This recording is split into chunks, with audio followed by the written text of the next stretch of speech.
Ассалаумағалейкум YouTube көрермендер, қалдарыңыз қалай, баптарыңыз қалай? Видео басталмастан бұрын арнаға тіркеліп, арнаны қолдап кетіңіздер. Видеоның соңына дейін көріңіздер. Бүгін тауықтарыма ракушка алған болатын. Міне мынандай ракушка.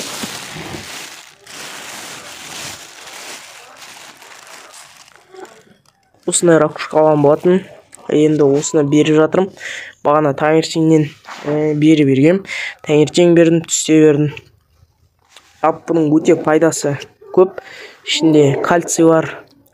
Жалпы көбісі білмей айтып жатады дейтін. Мысалы, көбісі білмей айтады, ракушканың ешқандай пайдасы жоқ деп. Бірақ та былай, фактически ракушканың пайдасы өте көп. Мысалы, ракушкада кальций бар. Кальций біздің тауықтарымызға, құстарымызға не үшін керек десеңіздер, кальций сүйекті қатайтады жалпы.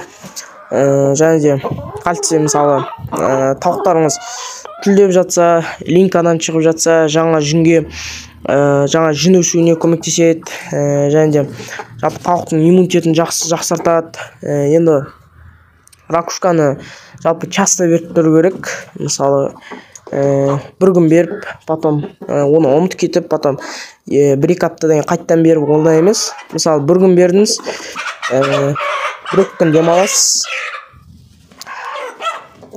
Бір күн бердіңіз, тауықтарыңыз бір-екі күн демалады, сосын тағы да бересіз.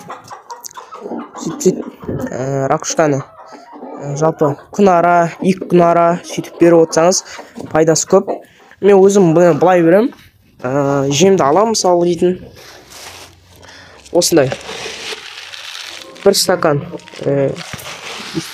жем толтырып алам. Мына жерде өзі специальный ыдыс бар. Осы ыдысыма себем. Мына жақта қоқым-соқымдарды алып тастаймын.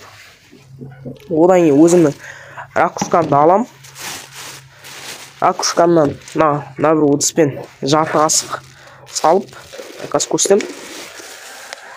Мен шамамен осындай жарты қасық салып аламын да, ішіне қосам. Сосын кейін бұны жақсылап араластырам. Су қосам да, жақсылап араластырам. Мынандай үлкен-үлкен ракушкаларды шетіне алып тастап отырамыз. Өйстіп шетіне алып тастаймыз.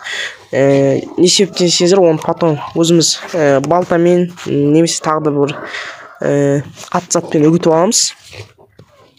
Бізге мынандай ұсақ ракушка керек. Осындай ұсақ ракушкалар керек. Мынандай үлкендерді алып тастаймыз. Сосын бұның ішіне су қосамыз. Су қосқаннан кейін андай таяқ болсын, қасық болсын жақсылап тұрып араластырып аламыз. Сосын тауықтарымызға береміз. Мысалы бүйтсеңіздер болады. Таңертең ракушка араласқан жем, сосын кешкі жақын жай жем берсеңіздер болады, немесе наоборот, таңертең жай жем, кешкі жақын ракушка араласқан жем берсеңіздер болады.